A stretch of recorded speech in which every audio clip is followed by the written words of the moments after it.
काय केलं? धर्म ही देव ही संकल्पना नाकारली. आता देव संकल्पना नाकारल्याच्या नंतर देव काय भानगड आहे? देव काय भानगड आहे? लोकांनी म्हणले गौतम बुद्धाला तुम्ही देव नाकारता असं का बरं? तर गौतम बुद्धांनी त्याला प्रश्न विचारला बाबा देव दाखवा म्हणला गौतम बुद्ध.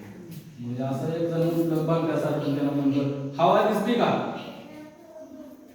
हवा दिसत नाही. मग हवा नाही का? हाय. मग गौतम बुद्धांनी त्यांना सांगितले सत्य तपासायच्या शारीरिक 5 पायऱ्या आहेत. खाली बसायचे 5 पायऱ्या आहेत त्या. मग का कोणत्या आहेत त्या? पंचज्ञानेंद्रिय सांगितले त्यांनी गौतम बुद्धांनी पंचज्ञानेंद्रिय. आता हवा दिसते का नाही? डोळ्याला दिसत नाही. पण 5 पैकी एक तरी ज्ञानेंद्रियानं हवेचं अस्तित्व जाणलं पाहिजे.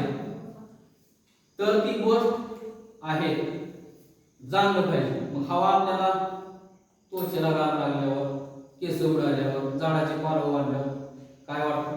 हवा आहे ही सिद्ध होते पंचज्ञानेंद्रियाला. त्वचेला गार लागते आणि मग वास आहे का फुलात? त्या फुलामध्ये वास आहे का? वास दिसतंय का? दिसत नाही. मग आता एक ज्ञानेंद्रिय गेलं. पंचज्ञानेंद्रियापैकी कोणतं ज्ञानेंद्रिय गेलं? त्वचा. ही पंचज्ञानेंद्रियापैकी त्वचा गेली. तिनं काय सांगितलं? हवा आहे हे सिद्ध केलं. आता हे ह्याच्यातलं काय? वास दिसत नाही. पण वास आहे का नाही? पण ह्याला कोणी सिद्ध केलं? नाकानं. हे दुसरं ज्ञानेंद्रिय. नाकानं काय सांगितलं की वास आहे बाबा, आंब कसला वास आहे, कुमट आहे, सुगंध आहे, खवट आहे, सगळे वास नाकानं सांगितलंय. मग पाणी थंड आहे, गरम आहे, कशाने ओळखायचं? ती सुद्धा त्वचेनं. घातल्यावर आपल्याला कळतंय गरम आहे, थंड आहे, त्वचेनं. मग पुन्हा आवाज दिसतोय का आपल्याला? आवाज दिसत नाही पण तुम्हाला ऐकू येतोय. मग आवाज नाही का? आवाज सुद्धा आहे. मग काय पंचज्ञानेंद्रियापैकी ती कानानं सिद्ध केलं की आवाज आहे बाबा. मग चव, साखर कडू आहे का गोड आहे का आंबट आहे? साखर बघा पण त्या साखर गोडी कोणची आहे? लिंबात का आहे? ह्याची गोडी जिभेनं सिद्ध करून दाखवली आहे. जिभेनं. मग किती गेले इंद्रिय? कान, नाक गेले. आणि बाकीचे तर डोळ्यानं दिसतंच. त्यांना हाय म्हणजे डोळे माझे बघा मला दाखवतो मी हाय बाबा म्हणते बसतोय म्हणता.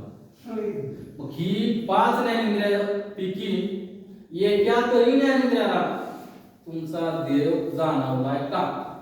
देवाचा वास आलाय का? देवाचा आवाज आलाय का? देव दिसलाय का?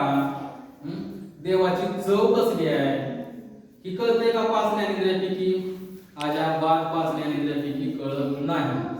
त्यामुळे त्यांनी सांगितलं की जी 5 ज्ञानेंद्रियाला समजत नाही, जी 5 ज्ञानेंद्रिय जाणू शकत नाही अशी गोष्ट जगात नाही.